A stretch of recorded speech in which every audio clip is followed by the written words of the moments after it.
안녕하세요.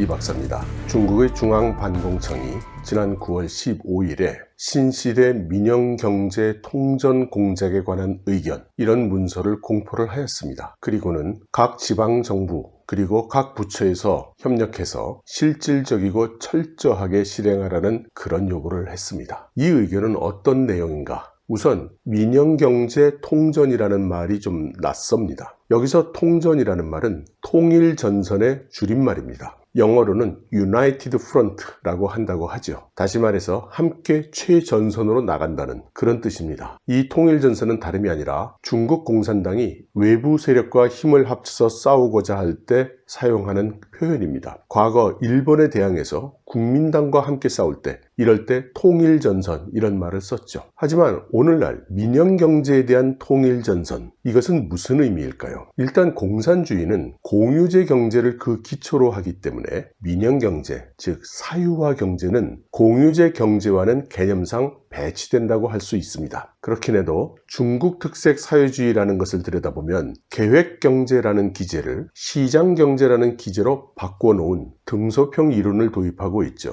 이 시장경제 기제의 도입으로 중국 경제는 세계적으로도 괄목할 만한 성장을 하였습니다. 그리고 그 성장의 주된 주체는 민영기업이고 이 사실에 이의가 있는 사람은 없을 것입니다. 하지만 민영경제는 사유제 경제이고 중국에서의 민간기업에 괄목할 만한 성장은 사유제 경제의 규모가 공유제 경제의 규모를 압도하는 결과를 가져오게 됐죠. 지나치게 성공했다고도 할 수 있는 민간경제는 중국 공산당 내의 좌파들에게 있어서는 민간경제가 공유제 경제를 압도하면서 공산주의 체계에 대한 위협감을 주어오고 있었던 것도 사실입니다. 이번 의견에서 세 가지 주요 의의를 표방했는데 그것은 다음과 같은 것입니다. 첫째, 민영경제 통전 강화는 중국 공산당의 지도력을 구현하는 중요한 방식이다. 두 번째, 민영경제 통전 강화를 통해서 민영경제인들이 개혁개방을 확대 심화해서 국가 통치에 적극적 그리고 주동적으로 정부에게 협력을 해서 중국 특색 사회주의의 제도적 우위를 충분히 보이게 해야 한다. 세 번째, 공급 측면의 구조적 개혁을 심화시켜서 민영경제인들의 발전에 대한 신심을 공고히 하게 하고 창신 능력을 제고하고 민영기업의 발전 방식 전환 지원을 장려하고 산업구조를 조정하고 성장 동력을 변경하고 민영경제의 더 나은 발전을 추진한다. 이 세 가지는 복잡한 이야기 같지만 한마디로 줄인다면 앞으로 민영경제인들은 중국 공산당의 말을 듣도록 하겠다는 그런 것입니다. 이어서 전반적인 요구사항이라는 것이 또 두 가지 제시가 됐습니다. 첫 번째, 지도사상. 여러분들 뒤따를 말을 짐작하실 겁니다. 시진핑 신시대 중국 특색 사회주의 사상으로 지도한다고 합니다. 그런 다음 그 뜻이 정확히 무언지는 잘 모르겠지만 항상 나오는 단어들이 나옵니다. 19대 이중전의 정신, 3중전의 정신, 4중전의 정신,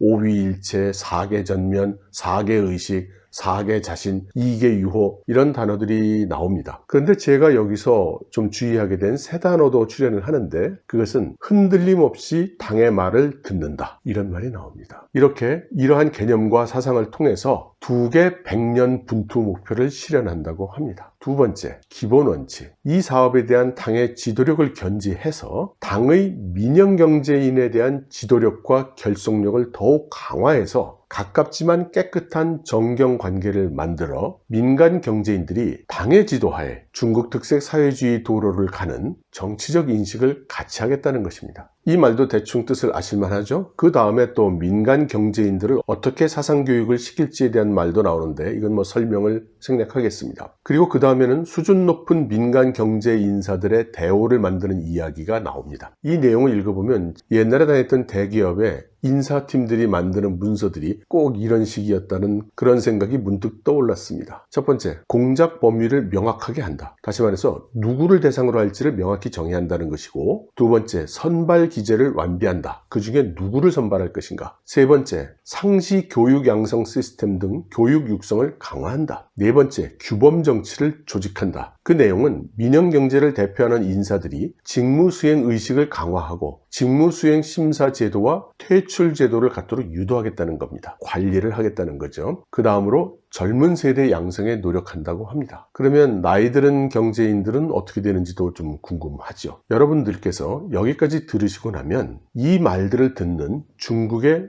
민영기업의 오너들, 창업자들의 기분, 또 최고 경영진들의 기분이 어떨런지 짐작하실 수 있을 것입니다. 이 다음으로는 민영경제의 고품질 발전을 위한 단락이 나오는데 저한테는 상당히 의미심장한 내용으로 다가왔습니다. 그런데 이 보도를 다룬 다른 분들의 기사나 방송 내용을 보면 별다른 지적이 없으셨어요. 그래서 이것은 저의 좀 지나친 생각일 가능성이 있다고 생각이 됩니다. 그렇지만 저로서는 비교적 무게 있게 보았기 때문에 여러분들께 말씀을 드리도록 하겠습니다. 먼저 새로운 발전 이념을 실천한다는 이런 이야기가 나오면서 다음과 같은 문장이 나옵니다. 여러분들께서는 이 문장이 어떤 뜻으로 해석이 되십니까? 제가 엔지니어 출신이어서 그런지 저는 이 말들이 공허하거나 형식적인 말로는 생각되지 않습니다. 상당히 심각한 메시지를 전달하고 있다는 그런 느낌이 들었거든요. 먼저 산학연구용 플랫폼이라는 말이 그냥 나온 말은 아닐 거라고 생각이 됩니다. 그리고 기업이 자원에서 투입하는 연구개발을 의미한 것도 아니라는 생각이 들죠. 그래서 여기서 중국 공산당이 이야기하는 산학연구, 국가가 준비하고 연구소와 기업이 추진하라는 연구는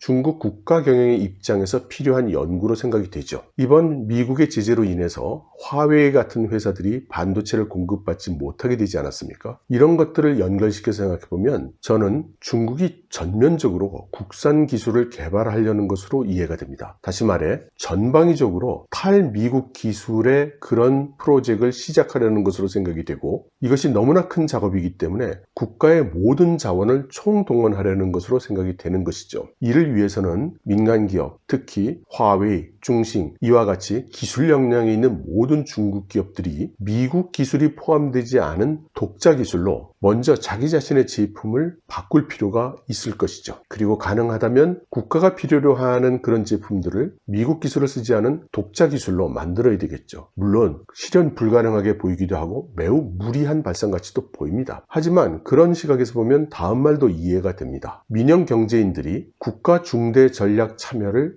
하도록 장려한다는 것입니다. 그리고 여기에 예를 들고 있는 것이 1대1로 사업입니다. 1대1로 건설 사업에 민영기업들을 적극적으로 참여시켜서 국익을 자각하고 중국 민간기업의 이미지를 제고하도록 유도한다고 합니다. 그런데 사실 지금까지는 1대1로 사업은 모두 국유기업이었고 국유기업 중에서도 국가 전략 사업을 하는 기업들이 수행해 왔습니다. 왜 과거에는 국유기업, 국가 전략 산업 기업들이 수행을 했으며 왜 이제는 민영기업에게 참여하라고 하는가? 제가 짚히는 것은 몇 가지 있지만 아직 확신이 서지 않아서 오늘 이 자리에서는 여러분들께 말씀드리지 않겠습니다. 다음으로 민영경제인들이 심화개혁에 뛰어드는 것을 지지한다고 말합니다. 그리고 나오는 말이 민영기업이 혼합소유제 개혁에 참여하도록 장려해서 민영기업을 유도해서 법인 지배 구조를 보완하고 중국식 현대기업 제도의 창설을 모색한다는 것입니다. 여기서 키워드는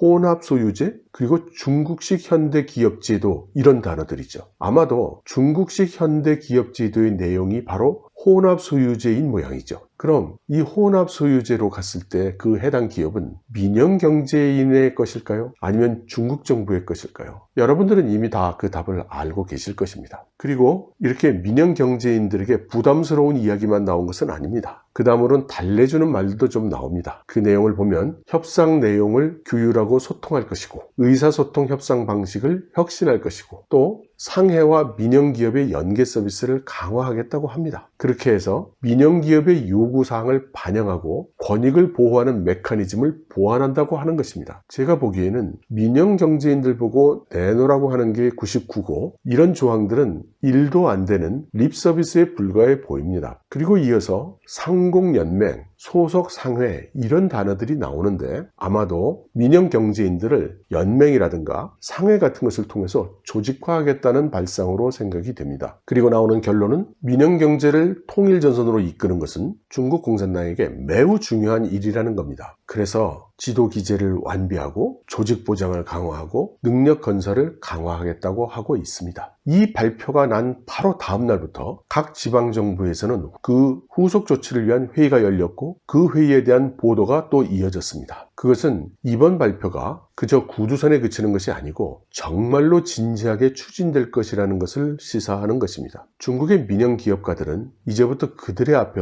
어떤 길이 놓인 것인지 좌불안석일 것으로 생각됩니다. 제가 예전에 다닌 적이 있었던 TCL에 리동성 회장도 나와서 적극 협력하겠다는 그런 인터뷰를 하던데 속마음이 어떨지 모르겠습니다. 그리고 제가 한국인이라는 것이 얼마나 다행인지 모르겠습니다. 물론 저야 무슨 큰 기업의 오너도 아니고 일개 필부에 불과한 사람이지만 말입니다. 중국이 과연 제가 상상한 대로 탈미국 기술, 미국으로부터 기술 제재, 경제 제재, 그리고 경제 분리를 극복하기 위해서 이렇게 민영 경제를 통제하고 탈미국 기술을 하려는 것일까요? 아니면 이 일련의 정책들이 일부 사람들이 의심하는 것처럼 시진핑 그룹이 본색을 드러내서 사유화 경제를 버리고 공유화 경제로 가겠다는 그런 정책 집행인 것일까요? 큰 눈으로 볼 때 중국이 공유화 경제로 복귀하려는 듯한 그런 움직임, 이것은 여러 방향에서 눈에 띕니다. 어떤 분들은 지금 이번 질병 방역을 위해서 사용 중인 쨍강마, 건강코드, 이것은 기존의 스마트폰의 지불 데이터와 결합을 하면 완전하게 국민들의 일거수일투족을 알 수 있는 정보의 확보를 의미한다고도 하고요. 그래서 빅브라더의 나라가 되었다고 말하기도 합니다. 도처에 설치된 CCTV를 통해 안면 인식 기술이 돌아가고 수저우 같은 곳에서는 교통규칙을 안 지킨다든가 쓰레기 분리 안 한다든가 이런 소소한 사항들에 대해서 벌점도 주고 가점을 주기도 하는 그런 문명코드, 원밍마 이런 것을 도입해서 사람들을 관리하기 시작하기도 했죠. 그리고 민영경제 통일전선만큼이나 큰 비중의 단어인 쌍순환 경제, 이 정책이 확정되었고 다액현금관리제도, 디지털 화폐 시범 서비스가 아주 급박하게 전개되고 있죠.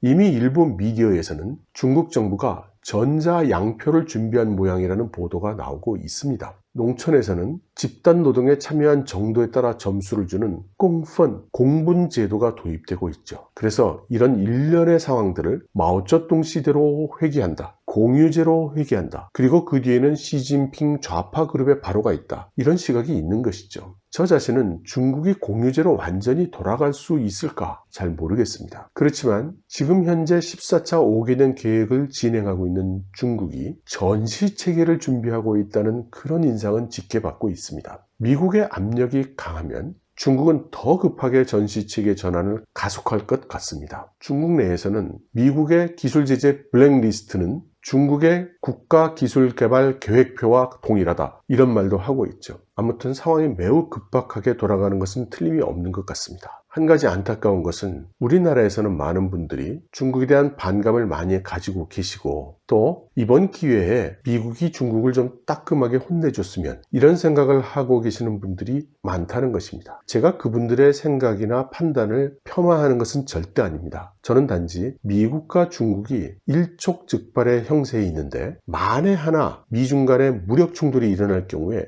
우리 한국에 끼칠 영향을 생각해야 되는 것이 아닌가, 이런 안타까움이 있는 것입니다. 왜냐하면 중국과 미국이 전쟁을 벌이면 20개가 넘는 미군 기지가 소재해 있는 한국이 과연 무사할까요? 주한미군은 우리는 한반도에 있으니까 절대 중국하고는 싸우지 말아야지, 그렇게 할까요? 또 중국도 한국에 있는 미군들은 북한 때문에 와 있으니까 절대 우리를 공격하지 않을 것이고 그러니까 우리도 한국에 있는 미군을 공격할 필요가 없어, 이렇게 생각할까요? 만에 하나 중국이 주한미군을 공격하면 한국도 같이 공격을 당하게 되는데 우리는, 한국은 그 상황에 대응할 준비가 되어 있는 것일까요? 우리가 미국 편을 들어서 중국과 전쟁을 해야 되는 것일까요? 그리고 그런 상황에 대한 우리의 전략, 우리 국민들의 생각은 지금 컨센서스를 이룬 것일까요? 저는 어쩐지 현재 한국에서 많은 분들이 미국과 전쟁의 갈등을 아주 재미있는 뉴스거리로 보고 계시지만 여차하면 그것이 실제로 우리에게 불똥이 튈 수 있다는 생각은 별로 안 하시는 것 같아서 좀 안타깝습니다. 만일 미중 간의 무력투쟁의 불똥이 우리나라에게까지 튄다면 자칫 우리의 아들, 딸들이 전쟁터에 나가야 될 수도 있고 우리 자신이나